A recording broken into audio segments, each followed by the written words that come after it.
오늘도 우리 함께 하신 주님을 찬양합니다.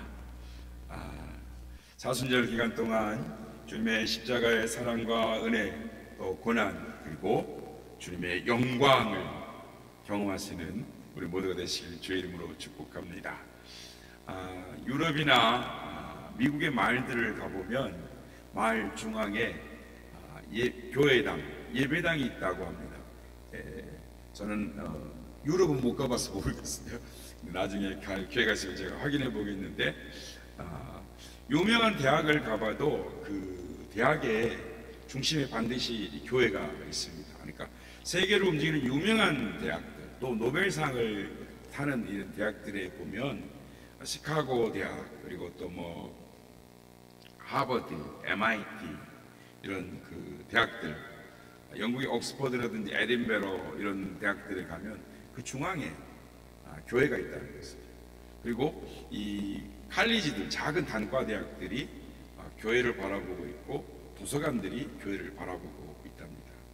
그래서 도서관을 지을 때 교회의 그 높이 솟은 종탑보다는 도서관이 높게 짓지를 못한답니다. 왜냐하면 하나님의 영광보다 높을 수 없다. 그래서 도서관을 지하로 이렇게 파서 지하로 건축하는 그런 이 건축 양식이 미국과 유럽 가운데 있습니다. 여러분, 서구 유럽의 열강들이 세계를, 큰 나라를 움직이는 이유가, 그 힘이 어디서 나온 것일까요? 그것은 교회당에서 하나님을 찬양하고 하나님께 영광을 돌렸던 것에서부터 시작이 되는 것입니다. 하나님 말씀 앞에 귀를 기울이고 말씀을 앞세워 살았기 때문에 축복을 받고 하나님의 은혜를 받는, 그래서 세계에 강한 영향력을 발휘하는 민족들이 되는 줄로 믿습니다. 영국 캠브리지 대학에서 1등을 한 사람이 있는데, 가구치 다이로라고 하는 일본 사람입니다.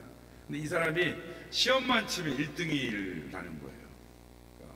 캠브리지 대학인데, 그런데 어느 날 졸업반이 되었는데 그만 병원에 입원하게 된 거예요. 그러니까 학우들이 어떤 생각을 했냐면, 이제 가구치 다이로가 1등은 못하겠구나. 그럼 2등이 이제 영국 사람이 앞으로 1등을 하고 졸업 때는 영국 사람이 1등으로 상을 받겠구나 했는데, 졸업시험을 마치고 성적표를 봤는데 역시 가구치 다이로가 1등을 한 것입니다. 그리고 이제 졸업상에서 이제 1등으로 호명이 돼서 대표적인 상을 받는데, 이때 졸업식 적에서 가구치 다이로가 이렇게 연설을 합니다. 이 상은 부끄러운 상입니다. 제가 1등은 했지만 여러분 앞에 자랑스러운 것이 아닙니다. 2등을 했던 스미스 씨가 내가 병원에 있을 때 강의로를 가져다 주고 필요한 자료들을 갖다 줘서 제가 병실에 편안하게 누워서 공부를 할 수 있어서 1등을 했습니다. 나보다 더 훌륭한 사람은 저 앞에 앉아있는, 이 앞에 앉아있는 스미스 씨입니다. 내가 1등하는 것을 시기하지 아니하고 끝까지 공부를 잘할 수 있도록 지지해 준 사람, 이 스미스 씨가 더 훌륭한 사람입니다. 그는 나에게 감동을 준 위대한 사람입니다. 그가 바로 예수님의 말씀을 따르는 이 학교의 정신을 이어받은 사람입니다 라고 이야기를 했던 것입니다. 여러분, 우리는 우리 자녀들이 학교에서 또 1등을 하고 세상에서 성공하기를 원합니다. 그러나 그보다 더 중요한 것은 예수님의 말씀을 배워서 세상을 변화시키는 것, 그것이 주님의 뜻인 것입니다. 은혜를 받은 사람들이 세상 속에 들어가서 하나님의 뜻과 영광을 드러내는 그런 삶을 살아가야 될 줄로 믿습니다. 여러분의 가정에, 여러분의 자녀들이 그런 축복된 인생으로 살아가시길 예수님의 이름으로 축복합니다.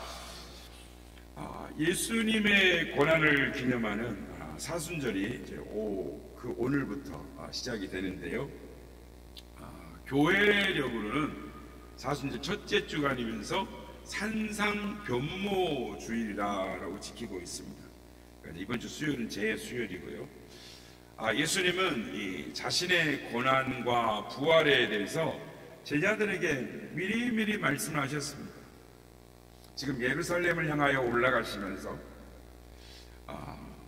예루살렘에서 고난을 당하고 죽으리라는 말씀을 했습니다. 그랬더니 제자들이 당황해서 어쩔 줄 모르는 겁니다. 그래서 그 당황하는 제자들을 데리고, 그 중에 셋을 데리고 기도하러 산에 오르셨습니다. 누가는 이 누가복음의 저자인데요, 다른 복음서보다 기도를 많이 강조를 하고 있습니다.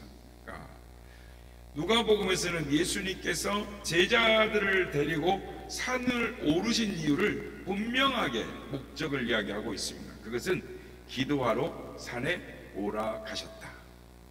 제자들에게도 기도의 동산이 필요하다라고 이야기를 하고 있는 것입니다. 예수님께서 제자들을 불러서 그동안 3년 동안 동고동락하면서 하나님의 나라에 대해서, 천국에 대해서, 주님의 나라에 대해서 계속 가르쳤습니다. 그리고 이제 얼마 되지 않으면 예수님은 이 세상을 떠나셔서 하늘로 돌아가셔야 됩니다. 그런데 십자가의 죽음을 앞두고 있는 이 상황에서 3년 동안 가르쳤던 제자들, 그렇게 열심히 천국 복음을 가르쳐 줬건만 제자들은 어느 누구 하나 예수님의 마음을 알아주는 이가 없었습니다. 이제 곧 예수님께서 인류를 위해 십자가를 져야 하건만 제자들은 모두 다 잔뜩 기대를 하고 있어요. 내가 예루살렘에 올라가면 뭔가 하나 받겠지 이러면서 기대를 하고 있는 거예요. 예수님께서 예루살렘에 올라가시면서 가이사랴 빌립보 지경에 이르렀을 때 제자들에게 물어보십니다. 사람들이 나를 누구라 하더냐? 그랬더니 제자들이 선생님을 다 다른 사람들이 위대한 사람으로 보고 있습니다. 헤롯이 목 잘랐던 세례요한이 다시 살아난 걸로 봅니다. 아니, 위대한 신자들 중에 한 사람으로 그 신기한 기적과 능력을 베풀었던 불의 종 엘리야가 다시 땅에 왔다고 말을 합니다. 그리고 막 제자들이 막 흥분해서 예수님에 대해 이야기를 해요. 그러니까 예수님이 제자들을 향해서 다시 물어보십니다. 그러면 너희들은 나를 누구라 하느냐?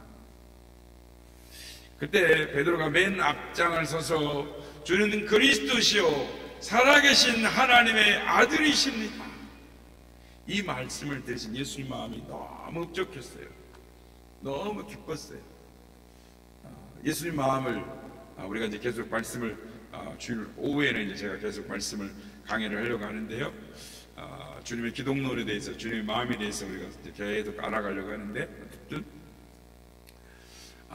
주님이 너무 기뻤어요. 흡족했어요.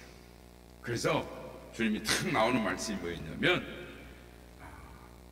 이제 말해줘도 되겠다. 그래서 이제 우리가 예루살렘에 올라가는데 내가 제사장들과 종교 지도자들에게 잡혀서 고난을 받고 죽어야 한단다. 십자가에 죽어야 한단다. 그러나 걱정하지 마라. 내가 살아날 거야. 3일 만에 다시 살아날 거야. 걱정하지 마라. 이렇게 말을 했는데 제자들이 그 말을 듣고 걱정하지 말라는 이야기는 뒤로 싹 까먹고 고난받고 죽으신다는 것만 깜짝 놀랍니다. 예수님이 예루살렘에 올라가서 로마를 물리치고 왕이 되셔서 왕자에 탁 앉으셔가지고 다스리고 자기들한테 한 자리 대신이 돼서 서 있을 줄 알았는데 예수님이 고난받고 죽어야 한다는 것 받아들일 수가 없습니다. 이해할 수가 없습니다. 그래서 베드로가 나서면서 말합니다. 선생님, 그런 생각하지 마십시오. 그런 일이 일어나서는 절대로 안 됩니다. 제가 막겠습니다. 이렇게 나섭니다. 그랬더니 예수님께서 베드로를 향하여 야단을 치시죠. 사단아, 뒤로 물러가라. 너는 하나님의 뜻을 이루지 못하도록 방해하는 자다. 혼을 냅니다. 그래서 예수님이 그래놓고 나셨으니 얼마나 마음이 아프셨겠어요. 제자들을 또 불리긴 어떻겠어요. 그래서 예수님께서 이들이 하나님의 나라를 경험해 보아야 나를 제대로 이해할 수 있겠구나 라는 생각을 하시고 북쪽 헬몬산으로, 헐몬산이라기도 하고 헬몬산이라고 하는데 그 산으로 올라가십니다. 헐몬산 아래에다가 제자들을 데리고 가서 9명의 제자들을 놔두고 3명의 베드로와 야고보와 요한을 데리고 함께 가자 하면서 산에 올라가 주님이 기도하십니다. 그리고 본문에 보면 예수님의 산에 올라가셔서 깊이 기도하시다가 하늘에 계신 영광스러운 모습을, 그게 이제 우리 요한계시록에 보면 예수님 모습이 나오는데, 영광스러운 해보다 더 밝은 모습으로 변모하셨습니다. 여러분, 은혜를 받아야 합니다. 근데 은혜의 체험은 깊은 기도를 통해서 받는 것입니다. 성령 충만을 받는 것도, 하나님의 살아계심을 체험하는 것도 더 깊이 간절히 기도하다가 받게 되는 것입니다. 여러분, 지금 특별히 이곳은 산 꼭대기입니다. 헐몬산이 굉장히 높은 산입니다. 그 높은 산에 지금 세상 잡념 다 버리고 진정으로 하나님하고 대화할 수 있는 깊은 대화를 하게 될 때 이런 신령한 은혜, 성령의 충만함도 받게 되는 줄로 믿습니다. 베드로와 야고보와 요한이 예수님을 따라 기도하는 장소에 올라갔다가, 자기들도 예수님이 기도하라 했겠죠. 이제 기도하다 졸았습니다. 그러다 눈을 번쩍 떴는데 예수님의 영광스러운 모습을 본 거죠. 그렇습니다. 기도의 장소에 따라가 기도에 하기 시작하면 이 놀라운 체험을 하는 것입니다. 바라기는 제자들이 예수님의 기도의 장소에 따라 올라가서 기도했다가 이 놀라운 은혜를 체험했던 것처럼 우리 성도님들도 이런 하나님의 은혜, 남다른 은혜를 체험할 수 있기를 바랍니다. 여러분, 제자들에게 있어서 산 위에 신비한 경험이 필요했습니다. 세상 가운데 우리가 살지만은 거룩한 꿈을 우리는 가지고 있습니다. 그런데 그 꿈을 이루면 살려면은, 즉 불가능하게 보이는 하나님의 꿈을 이 땅에서 실현하며 살려면, 즉 어려움을 이겨낼 수 있는 투지가 있어야 하고 능력이 있어야 해요. 손해의 핍박과 박해에 흔들리지 않는 능력이 있으려면 하나님의 만난 산 위의 경험이 필요한 것입니다. 그런데 어떻게 이렇게 능력 있는 강한 그리스도인이 될 수 있느냐? 대부분의 그리스도인들, 믿음 생활을 열심히 하고 능력 있는 분들 보면 다 이 산 위에 경험이 있는 것입니다.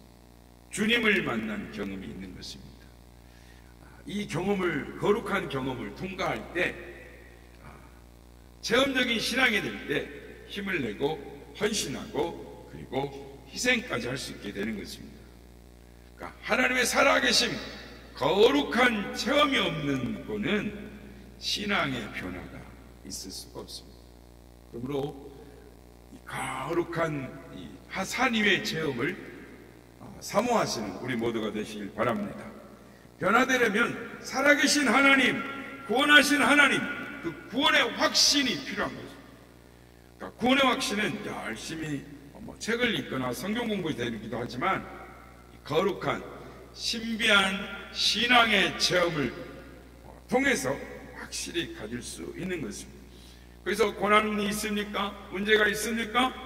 이것을 통해서 하나님 앞에 더 기도함으로 하나님을 경험하시는 우리 모두가 되시길 주의 이름으로 축복합니다.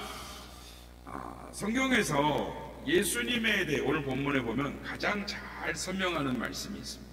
오늘 보면 31절 말씀입니다. 영광 중에 나타나서 장차 예수께서 예루살렘에서 별세하실 것을 말할세라고. 성경은 예수님의 별세를 말합니다. 그러니까 어떤 분은 이제 이중필 목사님이라는 분은 별세 신학이라는 걸 하나 만들었죠.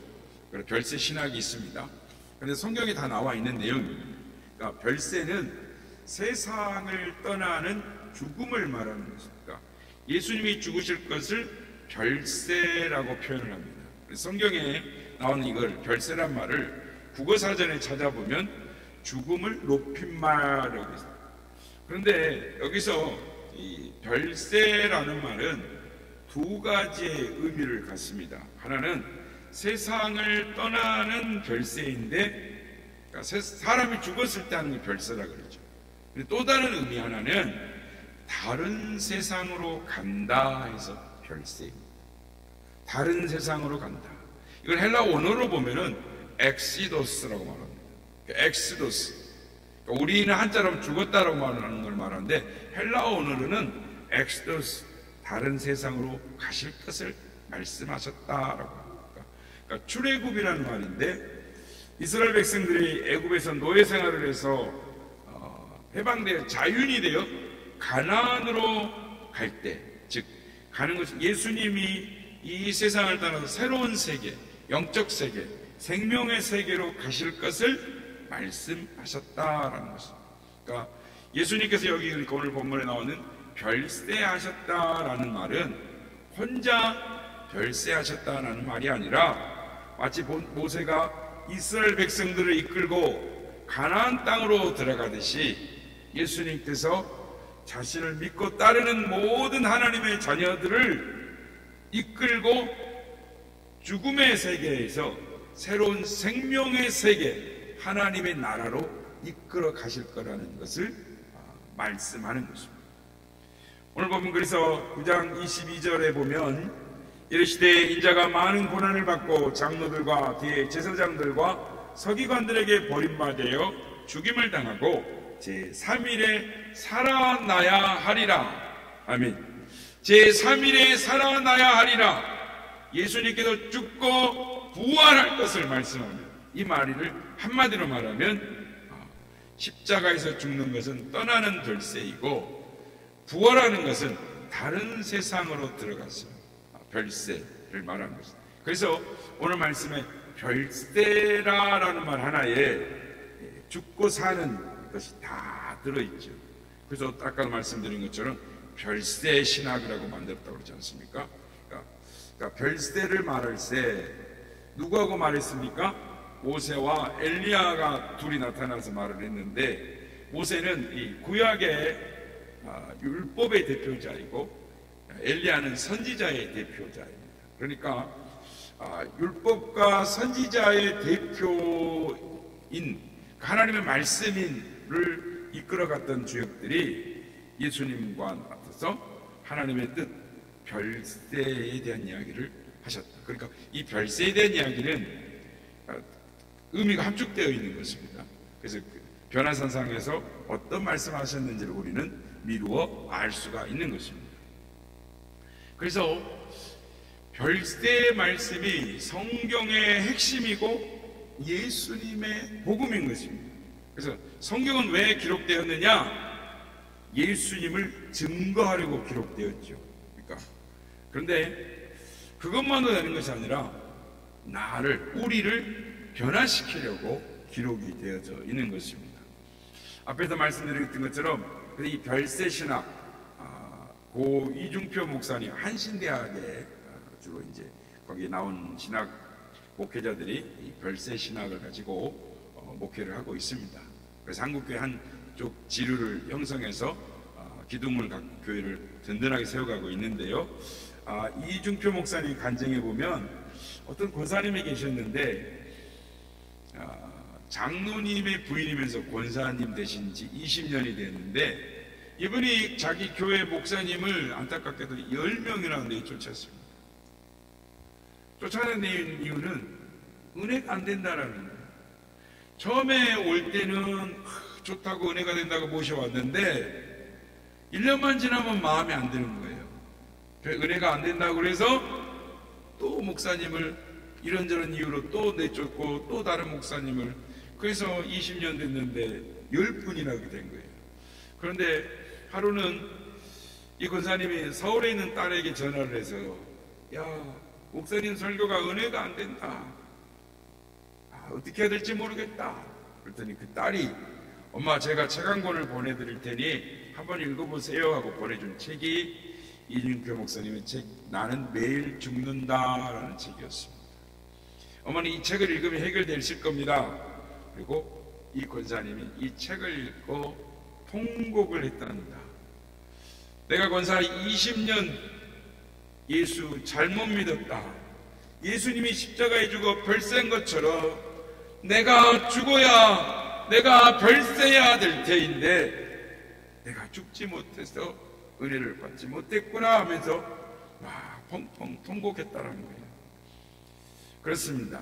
예수님이 죽으심이 은혜요, 내가 죽은 것이 은혜인 것입니다.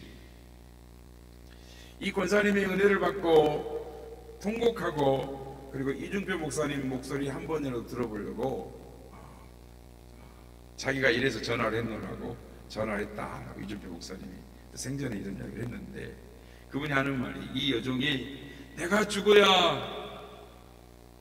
할 텐데 죽어야 할 사람은 난데 하면서 은혜를 받고 보니 목사님 말씀이 모든 말씀이 은혜였습니다 라고 말을 하더라는 것입니다.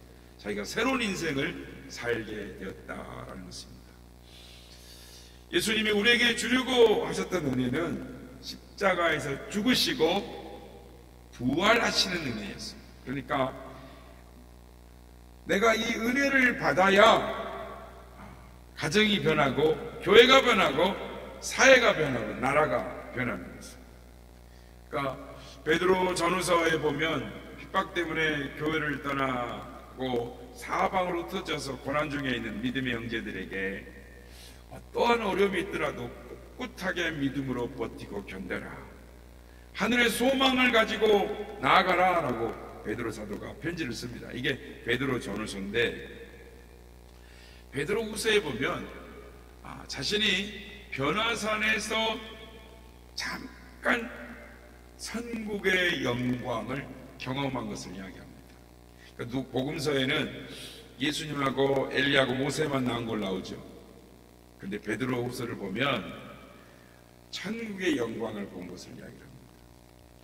베드로서 1장 16절 18절 말씀, 우리 주 예수 그리스도의 능력과 강림하심을 너에게 알게 한 것이 교묘히 만든 이야기를 따른 것이 아니오, 우리는 그의 크신 위엄을 친히 본 자라.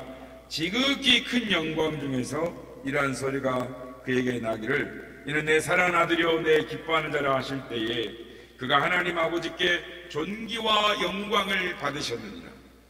이때 본 거예요, 천국의 영광을. 이 소리는 우리가 그와 함께 거룩한 산에 있을 때에 하늘로부터 난 것을 들은 것이다.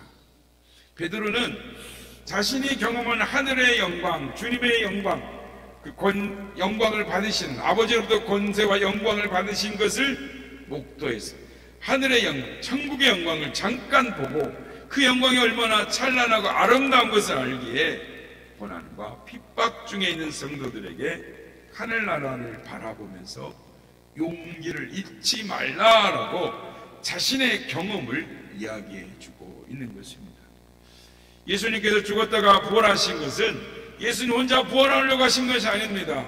우리를 부활시키시려고, 하늘나라 데려가시려고 부활하신 것입니다. 그러므로 내가 죽었다가 사는 것도 좋습니다. 내가 죽어야 은혜를 받고 다른 사람 살리죠. 그렇죠. 그러나 내가 죽음으로 내 아내와 내 자식과 내 남편과 회사와 내 민족과 내 이웃을 살리는 것입니다. 나 때문에 사는 일, 나 때문에 다른 사람이 사는 일, 별세, 이게 은혜를 아는 자인 것입니다.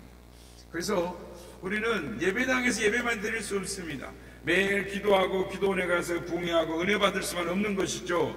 하나님이 기뻐하시는 것은 은혜를 받았으면 죄악된 세상으로 나아가 복음을 전하는, 전도하고 빛된 생활을 하는 것이죠. 예수님이 황홀경에 빠져있는 제자들에게 뭐라고 말씀하십니까? 산 아래로 내려가자. 지금 천국의 영광, 하나님 아버지로부터 권세와 영광을 크게 받으셨어요. 그걸 보니까 제자들이 베드로가 주님 여기 있었으면 좋겠습니다, 이렇게 말했던 거죠. 그런데 은혜를 받았으면 그 자리에 머무면 안 되는 것입니다. 산 위는 영광의 자리입니다. 황홀한 것이죠. 기도의 시간, 하나님과의 교통, 아주 귀중한 경험입니다. 은혜의 시간입니다. 그러나 이런 경험을 가지고 더 깊은 곳으로 나가야 합니다. 고통 중에 있는 산 아래로 내려가서 저들과 함께 고통을 나누며 저들을 구원해내야 하는 것입니다. 예수님께서 제자들을 보시고 우리가 산 아래로 내려가자라고 말씀합니다. 병든 자가 있고 슬픔이 있고 고통이 있고 눈물이 있는 신음이 있는 그곳으로 가자. 절망이 있고 고통이 있는 세계로 주님께서 내려가자라고 하십니다. 왜요? 이 흑암의 세상에 예수님께서 왜 내려오셨는지, 변화무쌍한 세상에서 고통받고 있는 사람들을 건져주시기 위해서 주님이 내려오셨기 때문에 산 아래로 내려가자. 산 아래 내려오사 귀신 들린 사람이 있고 병든 자가 있고 죽어가는 사람이 있고 슬픈 사람이 있었습니다. 이 사람들을 주님이 산에서 내려오셔서 위로해 주시고 격려해 주시고 그들의 짐을 대신 져 주셨습니다. 그리고 주님의 사명을 위해 제자들에게 십자가의 죽으심과 부활, 별세 주님의 영광을 보여주신 것이죠. 그걸 보는 사람마다 변화된 삶을 사는 것입니다. 1858년 독일에서 유학하던 영국 여학생이 하나 있었습니다. 근데 이 여학생은 목사님 딸인데 이름뿐인 기독교 신자였습니다. 어느 날 이 독일로 유학해서 나와 있는데 그냥 자기 마음대로 삽니다. 예배도 드리지 않고 그냥 세상 사람들 가서 마음대로 사는데, 하루는 친구의 초청을 받아서 친구 별장에 갔는데 그 시대의 사람들이 렘브란트의 그림을 많이 걸어놔요. 진덴돌프도 변화가 그때 되었는데 이 목사님의 딸도 유명한 렘브란트가 그려놓은 예수님 빌라도 법정에서 심받고 면류관을 쓰고 양 채찍에 맞고 모욕을 당하고 침뱉음을 당하는 그 사진, 그 그림을 보았습니다. 그 그림 밑에 이런 글씨가 써 있는 거죠. 나 너를 위해 이렇게 고난을 받았는데 너는 나를 위해 무엇을 주느냐. 그냥 이 글을 읽다가 성령께서 그 마음에 임하셔서 쓰러집니다. 통곡합니다. 울고 또 웁니다. 그리고 그날 집으로 영국으로 다시 돌아옵니다. 그리고 하나님 앞에 헌신하며 살 결심을 하면서 찬송시를 썼는데 그 시가 찬송가 311장입니다. 가사 1절 2절을 보면 내 너를 위하여 몸 버려 피 흘려 내 죄를 속하여 살 길을 주었다.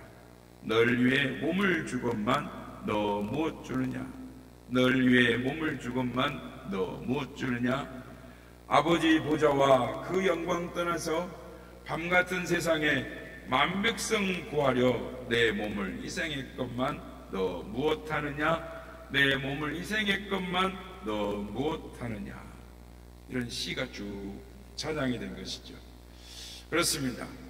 우리를 위한 주님의 십자가의 사랑, 우리를 위하여 죽으신 그 사랑과 은혜를 깨달은 사람은 자신의 삶을 주님께 드릴 수밖에 없습니다. 변화된 삶을 살 수밖에 없습니다. 어떤 목사님의 시를 하나 읽다가 제 마음에 예수를 믿고 산다라는 것이 뭔가, 어떻게 살아야 하는가, 아니 부끄러움을 주는 시가 있었습니다. 그러니까 더 편안함과 안락을 추구하고 더 많이 갖고 싶고 더 많이 소유하고 싶은 이기적인 욕망을 보게 하는 시였습니다. 이 정학진 목사님이라는 분의 이 축복과 사명이라는 시인데요, 한번 제가 읽어보겠습니다. 모야 모야 병을 앓고 있는 15세 소녀의 투병기를 지켜보다가 울었다. 문득 건강한 것은 축복이 아니라 거룩한 부담이다. 사명임을 깨닫는다. 곰팡이 냄새나는 지하교회 서너 명 교인이 전부인 새빵교회에서 월세 내는 날을 두려워하는 미자립 교회가 존재하는 한 더 이상 예쁜 건물은 축복이 아니다. 부담이다. 사명이다. 뼈까지 달라붙는 쇠꼬챙이 같은 마른 몸을 하고 목마른 눈초리로 쳐다보는 아프리카 검은 대륙에 저 어린 것들이 있는 한 하루 세끼 따박따박 먹는 것은 더 이상 복이 아니다, 부끄러움이다. 잘 먹게 해주셔서 감사하다고 기도할 일이 아니다. 잘 먹게 되어 죄송하다고, 우리만 잘 먹는 게 못내 죄송하다고, 내가 가진 걸 나눌 수 있는 용기를 달라고 기도해야 한다. 평생 한 번도 설교 요청을 받아보지 못하고 붕괴 한 번 해보지 못한 동역자가 있는 한 더 이상 붕괴를 인도한다는 것은 자랑이 아니다, 두려움이다. 빚을 지고 살아왔다.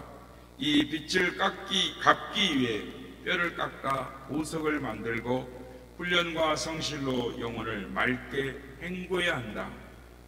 사랑하는 이를 잃고 가슴 아파 울고 있는 교우가 있는 한 더 이상 내 자식이 건강하게 자라는 것이 복이 아니다. 남들보다 앞서고 칭찬거리 많은 게 자랑이 아니다. 입 다물고 겸손히 그분의 은혜를 기억해야 할 일이다.